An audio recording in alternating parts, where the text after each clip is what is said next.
welcome back to the Online Church Blueprint, your source and your home for all things in the digital church realm. I am Andy. I'm one of your hosts here, and along with Mark from Lux Digital Church, man, we're so pumped to give you episode 5 here of the Online Church Blueprint. And we've been kind of on an awesome journey so far with all of you, and we really appreciate all the views and all the subscribes. I said that kind of weird.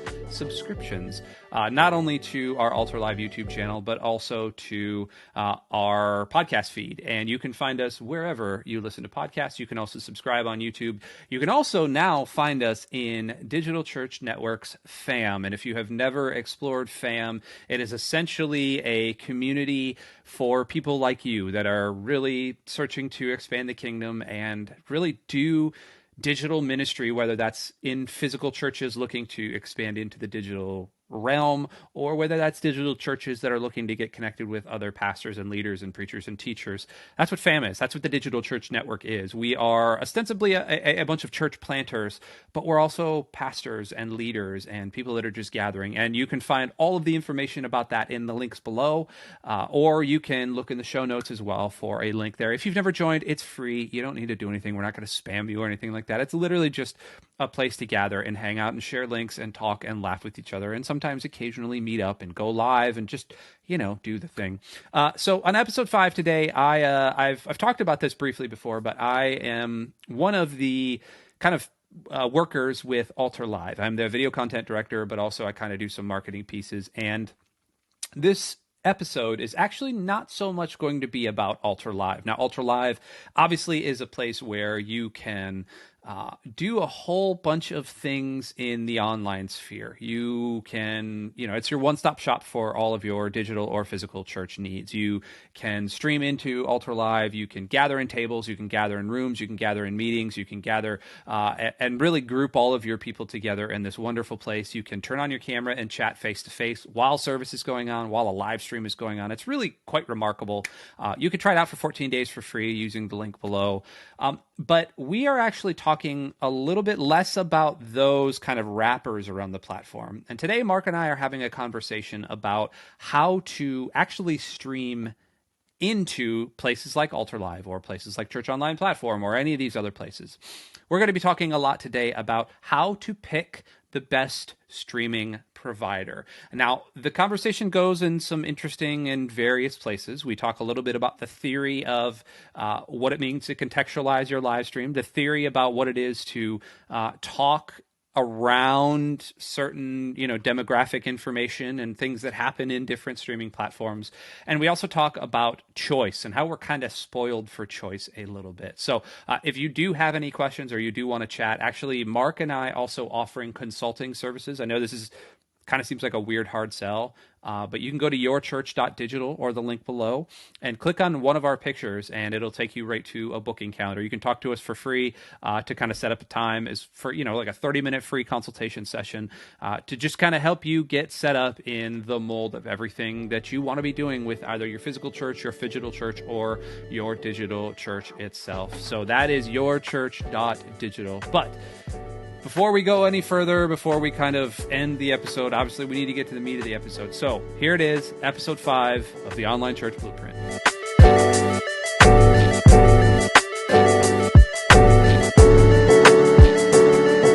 Well, welcome back to another fascinating, riveting episode of the Online Church Blueprint with Mark Lutz. And Mark, you were before we got on this call, you were displaying your screen to me, and we were kind of going through some stuff with Right Now Media, and I saw in the lower right-hand corner of your Windows PC, or on your Windows 10, it said snow possible or snow coming. Does it still say that? It says snowing now. Whoa, is it actually snowing now? Well, you don't have a window in there. Yeah, I do. We have a door to the studio that has one of those little arch windows, that has like 4 or 5 little windows in it. Yeah. And that's my only view to the outside world while I'm here. And it is currently snowing. My daughter, who's in kindergarten, had a flexible scheduling or flexible teaching yesterday in which she learned as a kindergartner from her computer that the school gave her. In kindergarten, they gave her a computer and an email, and she actually had to sit here. That was our first snow day of the year. So what? She has a computer, like a Chromebook. What does she have? She has something. I don't know if it's a Chromebook. It's black. I don't know. She brought it home as a kindergartner on like the third day of school, and my wife immediately locked it away. And so we opened it up to log on for the first time, and she did school with 12 kindergartners on a video call with their teacher whose house was under construction in the background. Oh which gosh, super so funny. It's just pounding and drilling the whole time. Yeah, but she loved it, and I'm sure the kids learned nothing. And but we got to keep our snow day. So the good news is we don't have to go back to school one other day this year. At some point, we get to maintain those days off. So. Yay, internet. Yay, internet. Well, as we typically do here on the Online Church Blueprint, I like to open with kind of a small talk question just to kind of get the heebie-jeebies out here. And pertaining to the snow thing, my question for you is, what's your favorite thing to do in the snow? Oh, I love to play video games indoors during the snow. It's a really great snow day activity. Cool. But how about you? What's your favorite thing to do when it's not snowing in Tampa? Oh, yeah. Well, that one time that it snowed back in 1976. No, I'm originally from Michigan, and I lived in New Jersey for a while. And it would snow in Atlanta when I was living there. So I lived in Atlanta for, 7 years, Jersey for 3 years, and Michigan for 12, where I was born. And so my favorite thing to do, I grew up playing hockey. And so in Michigan, our favorite thing to do would be to wait until the ponds froze over and then take a shovel out to the pond and go play hockey. That was kind of where I lived. The other thing I used to love to do was to find so our neighborhood that we grew up in Michigan, it was a series of like concentric circles. So our house was like, just picture we're in the middle of the circle, and then there was like a road and then a road and then a road and a road. But Michigan is very hilly, surprisingly. Well, maybe not surprisingly. And so the neighborhood, as you went out in the circles, it went up. And so the middle of the neighborhood was kind of basically at the bottom of the bowl.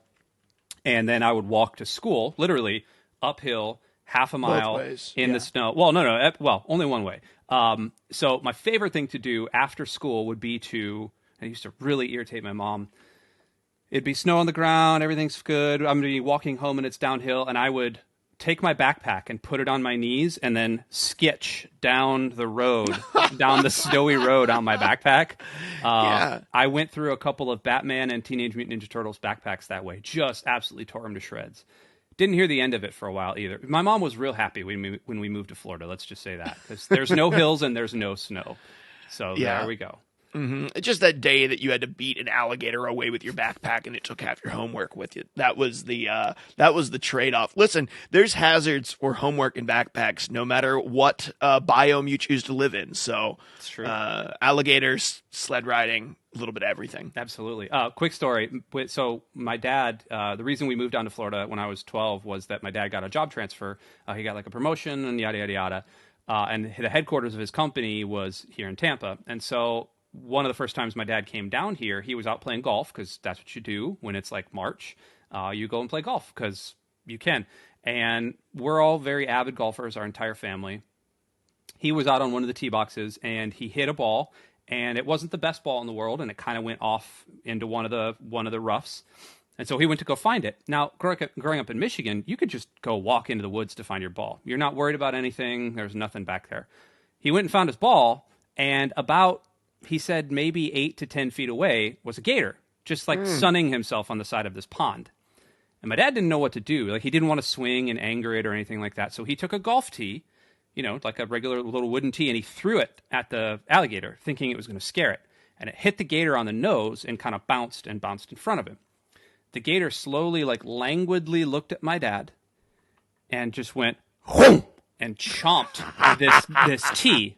And then looked back at my dad, and then spit this tea out at him, and it was all mangled and stuff. And my dad was just like, "All right, I'm gonna go take a drop over here," and slowly picked up his ball and ran away. I'm out. Welcome to Florida, where not only do you have drug addicts, but also you have gators that are trying to kill you.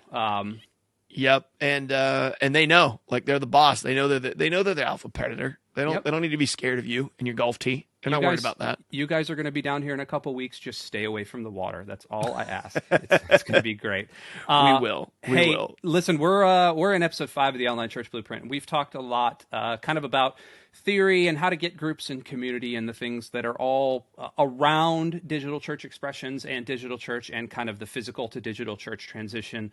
Last time we had really kind of a rousing conversation that was all a lot of theory.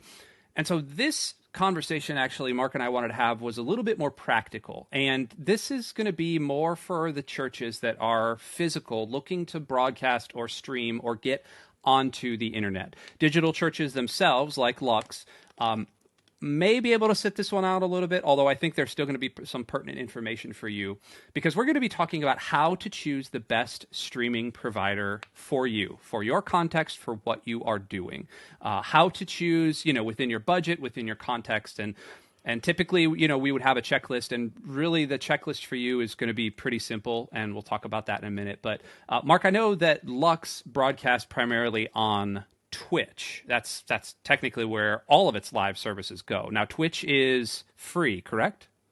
Yeah, Twitch is free, and the caveat with Twitch, right? The catch with Twitch is its culture is remarkably different than any other place on the internet in terms of live stream. And so it is very difficult to stream what you might broadcast to other platforms and have it be successful in any way on Twitch. Vice versa, it would not be easy to take what you broadcast on Twitch and put that anyplace else and have it even be practical, let alone helpful. And so because the nature, the culture of that space is very different, it is kind of like one of those. And then on top of that, as soon as you hit what Twitch calls affiliate status, so on the contrary to paying to be on the platform, they will pay you to be on the platform. And so once you reach a couple of benchmarks, you get invited to the Twitch affiliate program, which allows people to subscribe to you, which puts $2.50 in the pocket of Jeff Bezos and puts $2.50 in your pocket. If you guys don't know this, Amazon bought Twitch. And so, yeah, it goes directly into Bezos. And if Bezos made good Lord of the Rings shows, I would actually support subbing on Twitch. But because he doesn't, I can't. And so I don't want to I can't get on that soapbox. And so they'll actually pay you. The unique thing about Twitch is in order to become an affiliate or higher up, much more difficult to obtain, is a partner status, which gives you the beloved purple check mark, very similar to what you might get on Facebook with a blue check mark if you were like a persona or whatever. You assign an agreement that says you will not stream the content that you're streaming to Twitch simultaneously to anywhere else. So we are actually locked in. When we go live, our streaming software can go out to multiple locations at the same time, but we are signed to stream exclusively to twitch.tv, nowhere else while we're streaming, which is unique about that platform more than other platforms that you might stream to. Yeah, so I want to get to that in just a second. It's fascinating you talked about this Twitch paying you to stream and things like that, and I want to have that conversation in just a minute because I think there's some misconceptions about that, and we need to clear those up, especially after I don't know how many people out there follow the gamer news, but YouTube gaming became a thing, even though I don't know how big it is. Facebook gaming signed somebody huge, Ninja maybe? I can't remember if Ninja went to YouTube, I think. Yeah, Facebook gaming signed Disguised Toast and a couple other people, and I think that they're sunsetting Facebook gaming, aren't they? Or they're doing something different with it, yeah. Yeah, they are, because it was a giant dumpster fire. Like abysmal failure. Yep. Speaking of Facebook, so there are two different really levels that we're going to talk about today. The first kind of tier of streaming being that of free streaming providers. So things like Twitch, although Mark kind of caveated that with the culture, things like YouTube, things like Facebook, things even like Vimeo. Vimeo's doing a kind of live streaming thing. There are a number of other little ones in there, but those are primarily the big ones, YouTube and Facebook. Now, one of the best things about choosing YouTube or Facebook as your streaming provider is that it is free. And literally, you can hold up your iPhone, put it on a tripod in the back of a worship center, or, really hook up any video game console or any computer, and you're going to have a direct out to one of those platforms. Super simple. There's billions of people that use those platforms. Real easy to get a stream up and running there. So that's kind of your first tier. Your second tier is the paid tier of things. But I want to talk about the free tier first, because one of the things that those tiers lack, and Mark can attest to this as well, is the community building tools that we have talked about in a church. YouTube and Facebook do not have really good community building tools built into their stream. YouTube even less so than Facebook. Mark, when you start to think about what you were doing with Twitch, there's a reason that you guys went to Discord. Can you kind of explain the difference between what Twitch is versus what Discord is for Lux? Yeah, I can a little bit. I mean, Discord is like 80% of our church, right? And so I always say Twitch is our sanctuary. Discord is everything else that would be part of your church. I was literally having a conversation with a guy today who's trying to wrap his mind around digital church. And I was trying to explain this isn't like a broadcast that you watched in your gym shorts during the pandemic. This is a very, very robust experience of church that is not what you might think of when you think online church. It's not just broadcasting to another campus. It's not just throwing your stream out there. And so Discord is where that has to happen, because a lot of that stuff can't happen on Twitch, primarily because Twitch isn't A, like 24/7, and B, isn't like evergreen. Like when we're on Twitch, we're there, right? It's a perfect place for an event. It's not the perfect place to live life together. Right. And I would say that the one place that does this, it's like it does all of it crappier. Like it's done better everywhere else, but it's the only place that it's under one roof is Facebook, right? Because Facebook does have pages, does have groups, does have profiles, it does have Facebook Messenger, and it does have live streaming capability. I would say that every one of those features is done better somewhere else, but it's one of the only places that technically does and can do it all under one roof.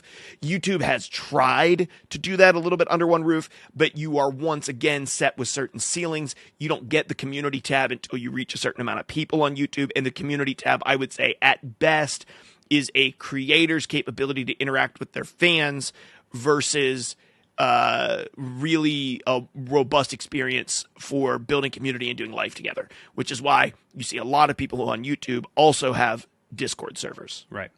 And that's a interesting thing. And so that's kind of the caveat that we're going to tack onto this is you do need to figure out some way. Mark aptly said that Facebook is the crappier way of doing it, but it is there technically.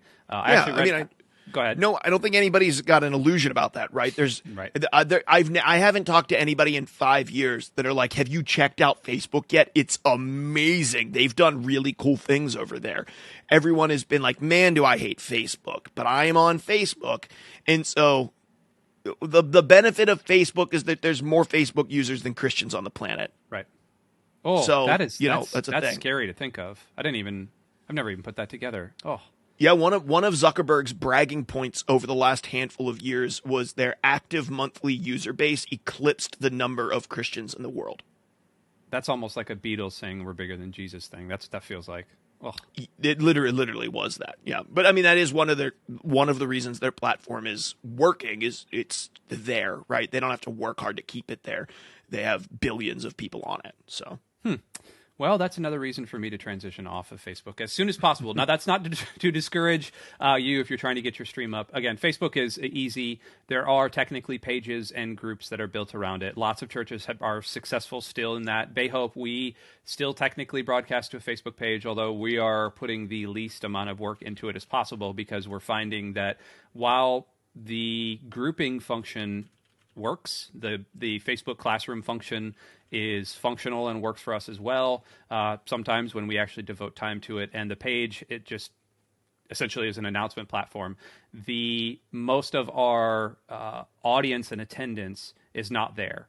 They prefer to watch on other things, particularly YouTube. A lot of people, if they're going to sit down on their couch and join in from church or join into church online, they're going to turn it on their TV, and they're going to hit the YouTube app or they're going to hit the Bayhope app, which kind of log into the same stream. The downside there is that there's no chat, there's no real community function, but we have been finding ways around that, and we've been engaging people, and that's just part and parcel with what we do. For you out there in physical church land that are looking to get your digital stream up and running, YouTube and Facebook are great places to start. They really are. Twitch, again, you have to be in the culture. I would advise, if you are unfamiliar with that territory, maybe go ask somebody first. And if you are unfamiliar with that territory, you probably shouldn't be there. That would just be my kind of warning, because you are going to get laughed at. Twitch can be very, very cruel. It can also be very, very awesome, but it can be very, very cruel. So just... Sure, there's a certain amount of you need to spend time there, right? I likened Twitch with some folks that are trying to understand it, especially from the church world who are unfamiliar. It would be like taking what you're doing on a Sunday morning and then just popping it on Twitch is like saying, I'm going to go plant a church for Ugandans in Cambodia. Yep. They just can't get there, yep. right? And just for the record, this is just for edification, just so people know, quick Google search, there's 2.2 billion Christians in the world. There is 2.85 billion monthly active Facebook users, and there is 3.09 billion people who identify as a video gamer. There's more active video gamers in the world, and it's believed that this was 2022 stat, it's believed by 2024 that number will reach 3.32 billion. It has grown 32%. Over a billion people, 32% in just the last 7 years alone. So to give you an idea about why there's so many people in the church world right now who are talking about gaming culture and shared experiences in video gaming and why video games is important for reaching the future generations, these are the type of statistics that people are looking at and saying, there is, 0.8 billion, so 800 million more gamers in the world than there are Christians in the world right now. And that's likely to be closer to, much, much more than that. I don't know. That number might have been wrong. That it might have been 800,000 or something instead of 8 million, but whatever. The point is that there's a lot more. So here's a fascinating question, and this is completely off topic. What do you think most Christians who are gamers would identify as first? Would they identify as gamers first or Christians first? I think that humans are chameleons, so it would depend on the circle. Fair enough. But there's more and more people awakening to this, and we're going to be doing this with the Church Digital podcast main feed here soon, where we're featuring gamers on multiple ones of those who are living as missionaries in the space. I'm talking to more and more people like that. We're in the process of theoretically writing a book to go out later this year that is going to talk about exactly some of the things that God is already doing in the space. But I would say that there are more and more people who are believers who are coming out from behind the mask of gamer inside of their communities. And showing that, no, I'm a member of the kingdom of God before I am identifying myself as a gamer, which is encouraging. I think a lot of people who are gamers have really bad behavior, and therefore it's like the guy who doesn't want to put the Jesus sticker on the back of his Subaru because he drives like an arse, right? It's like, I can't tailgate people with Jesus on my bumper sticker. And I think gamers are kind of in the same way. Like, I don't want people to see my league chat and then also know that my name is I Love Jesus, my screen name or something. And so I think they hide behind gamer tags and stuff because of their digital behavior sometimes. You did say arse. I really appreciated that. Also, that in for you. Good segue or good transition there. A nice little plug in there for the book. You're getting really good at this marketing thing. We didn't even plan that. Yeah, we didn't even plan that. Yeah, congrats. My hat is on to you. So that's kind of the free tier. You get pluses and minuses there. One thing to note, when you do that, when you put stuff on YouTube and Facebook, you do not own the content anymore.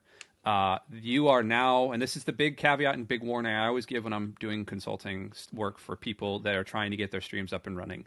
You are now subject to the whims of those companies. Not that they're evil, not that they're anything like that. However, if there is some big sweeping something that comes through in the next 2 to 3 to 8 years, your content probably will be taken down and you will no longer own that content. So just be advised. They are great places for discoverability, especially YouTube. YouTube is great for its shorts now. If you can chop some things up and do shorts, that is a great place to get the word about your church out. However, that content is not yours. To ensure that you keep your content, we move to our next tier, and that is kind of the paid tier. Now, the paid tier is the wild, wild west right now. There are multiple different services that will allow you to pay them money so that you can stream into these services, and then they will handle all of the transcoding, or encoding, which is taking your stream that you are sending them and putting it in a way that browsers and apps and anything else would understand. They transcode, which means they take your stream, they compress it, and then they let it sit on a hard drive somewhere for archival purposes so that you can pull up, and they handle multi-streaming for you, meaning I can send one stream into a service, and it will then allow me to send to a bunch of different places. So, for example, at Bayhope, we used to use a service called StreamMonkey. We now use StreamMonkey, got bought out by Boxcast, and we then switched over to something called Subsplash. Now, we use Subsplash for our multi-streaming as well as our archival purposes. Every single time I hit go live from any platform, I send one stream that is it's essentially an 8K stream that I'm sending. Well, it's 4K, but it's 8,000 kilobits per second into this one media center, wherever this data center is. That data center, then I click a bunch of buttons and I do a whole bunch of stuff behind the scenes, and it then sends it out to YouTube, it sends it to Facebook, it archives it, it records it for us, and it also sends it to our main webpage, which is our kind of live wrapper where all of our main chat happens. It also sends it to our app. It also sends it to our TV app, all with one click of the button. Now, we are paying a decent amount of money per month to do that so that I don't have to click 6 different boxes and worry about 6 different bandwidths and worry about 6 different archives. So that's kind of the luxury there. That being said, this next tier really offers a level of comfort. And a lot of times it offers a level of guaranteeing that your stream is going to be the best possible. So if you are now, you've been broadcasting on Facebook and YouTube for a while, you've kind of explored, you've figured out where your audience is, you've gone back to our previous episodes of the show and you've looked at where your community is, you've looked at your context, you've figured out the things that are going to work, you've figured out how to actually engage with your people, you've done all these steps, and you start to sit down and have meetings and go, cool, we've got an audience here. We also might be able to reach an audience here. We also need to kind of build out an app so that people can asynchronously or on demand access our content. How do we do that? Well, I have a couple of recommendations for you. Obviously, one of them I just mentioned is Subsplash. Subsplash is great. They're not technically a live platform. They started as an app platform. Mark, didn't you guys use Subsplash for a little bit? Have we talked about this before? We talked about it with the guy who came to our church who builds Subsplash things. Yes. I've actually never even touched it, so I don't know anything about it. If you've used any church apps in the last probably 5 years, chances are you have like a 1 in 3 shot, I think was their statistic, that you have used a Subsplash app. They are permeating the market, and it's great for them. They build great stuff. It's really user-friendly. They all look good. They're all very customizable, but they all kind of have the same back end. Right before the pandemic, they actually added a live stream function as well. And that live stream then archives, and it kind of handles a lot of podcasting things, a lot of really good stuff there. So Subsplash is one of them. You can get free trials. There's different levels, different tiers. That's kind of one of the recommendations. By the way, all of these recommendations are going to be in the description below or in the show notes if you're listening to this in an audio format. So there's Subsplash. There's also something called Resy. Now, Resy is one of those things that's kind of an enigma wrapped inside of sometimes failure, but sometimes awesome. And what I mean by that is Resy is great. It's like a lukewarm burrito. Yeah. It's all like, there's not guac in there, and it's probably dark meat chicken, but it is a burrito. Whoa. You're not a fan of dark meat chicken? Not in my burrito. Stay out of my burrito, dark meat chicken. What are you doing there? It's a little dry. It's a little the tortilla's a little like hard, feels a little stale. That's Resy. Yeah. Like it'll do. If you're hungry, that'll do. But it's not going down to Chipotle and getting double meat, barbacoa, something like that. You do Chipotle up there, don't you? We do, but I'm a Moe's Southwest Grill guy. I'm not a Chipotle guy. I'm Moe's through and through, man. Okay. Hey, you like it when they yell at you when you walk through that door, welcome to Moe's? I do. I also like that it's not as healthy tasting as Chipotle.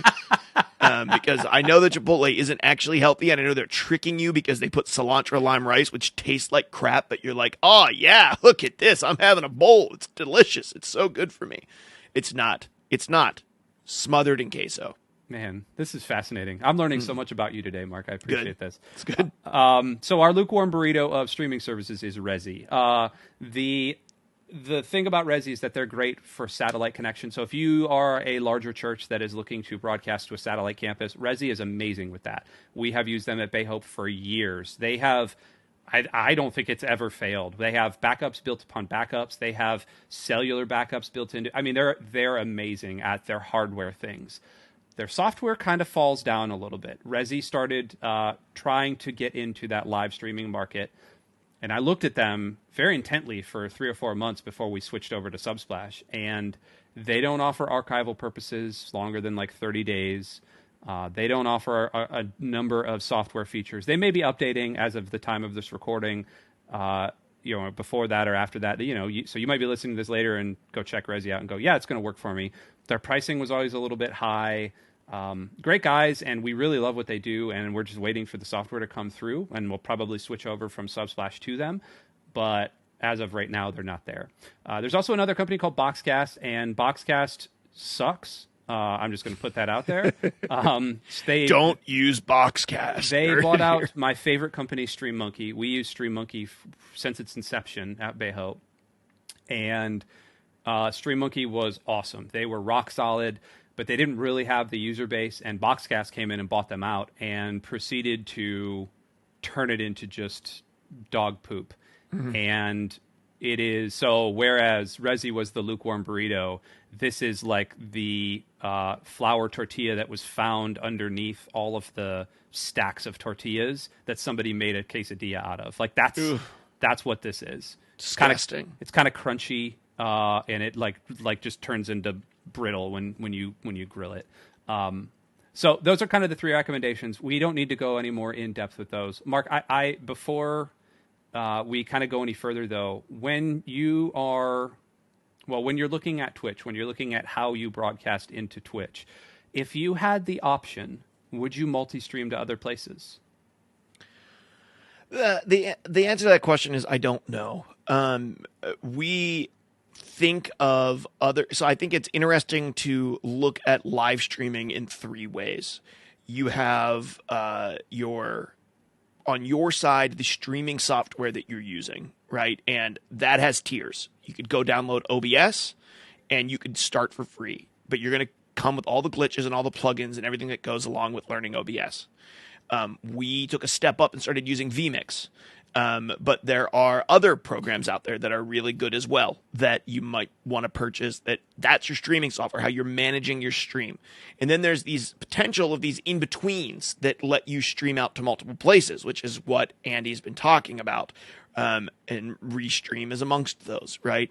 That lets you take your signal and bump it out to a bunch of other locations. You can multi-stream. And then there is the platforms themselves that are hosting your live stream that your people are actually looking at. And that's where we're looking at Facebook, Twitch, YouTube, and Vimeo.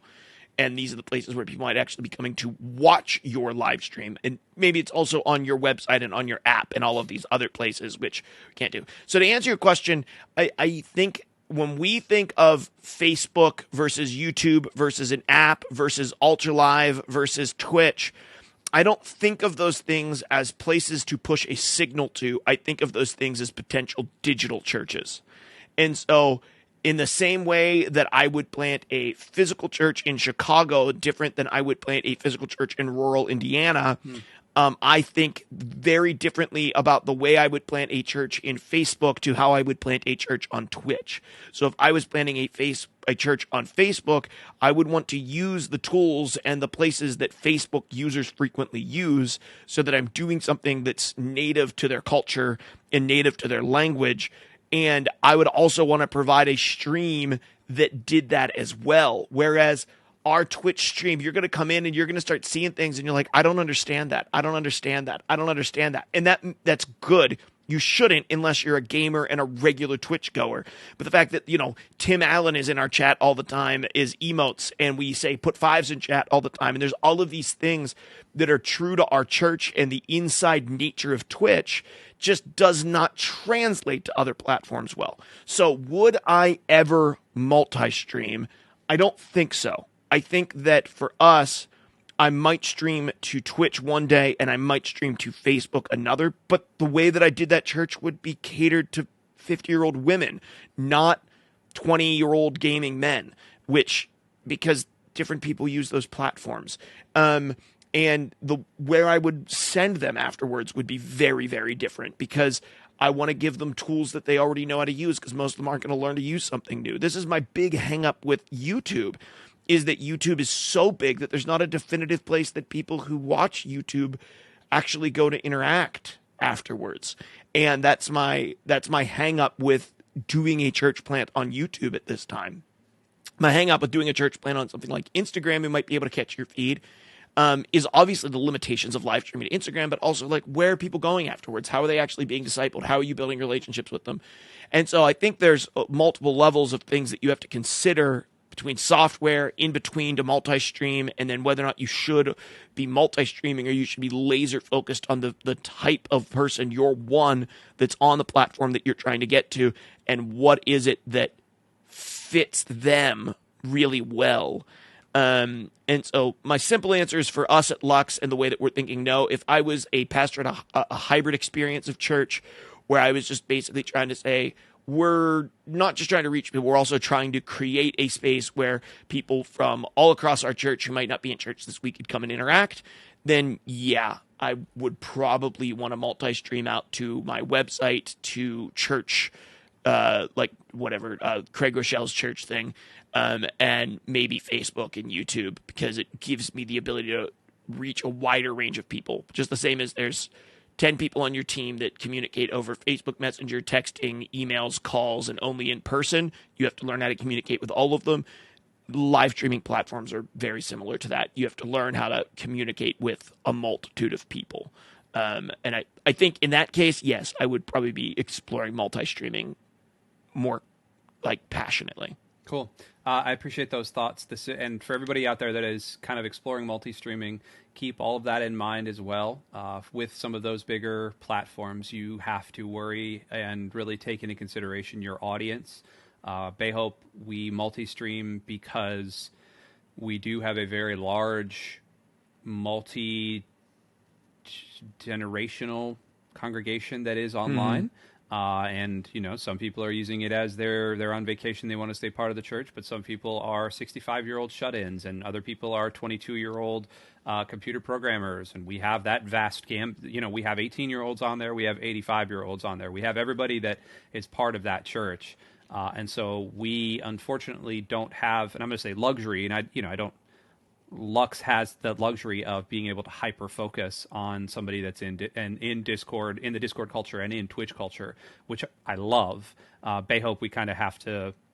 Sure. I mean, we planted with a focus on a very specific type of person and group of people. Right. And when you are at a physical church who's considering digital expression and what that's going to look like for you, you have to take in a much wider swath of people in terms of what tech they use, because you focused on a community, right? A grouping of people in a physical community.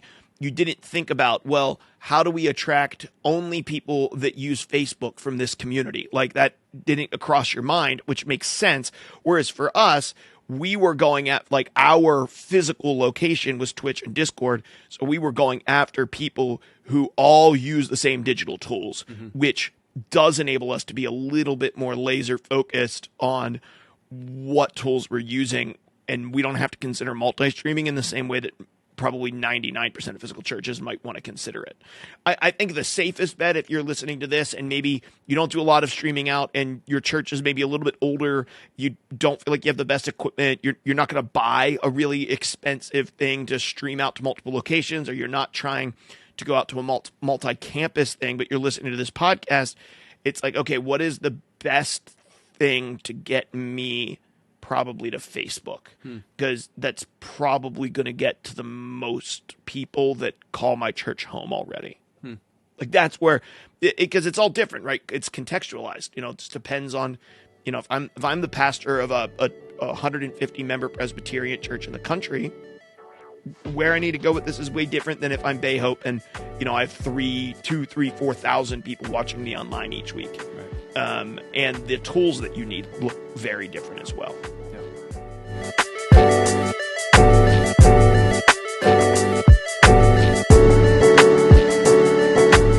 Thanks so much for joining us for this awesome episode. Like I said, we kind of danced around a lot of topics and we talked about a lot of things. You know, we're spoiled for choice right now in the internet age, and it's quite awesome to be living right now in this space to where God has given us the tools and given us the resources, and now we just need to contextualize. Like I said at the top of the show, if you are interested in chatting to one of us, obviously you can go to yourchurch.digital or click one of the links below or hit us up on our socials. We'd love to have a conversation with you.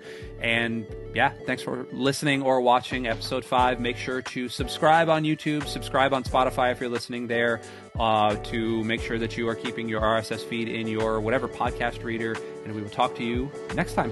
Bye.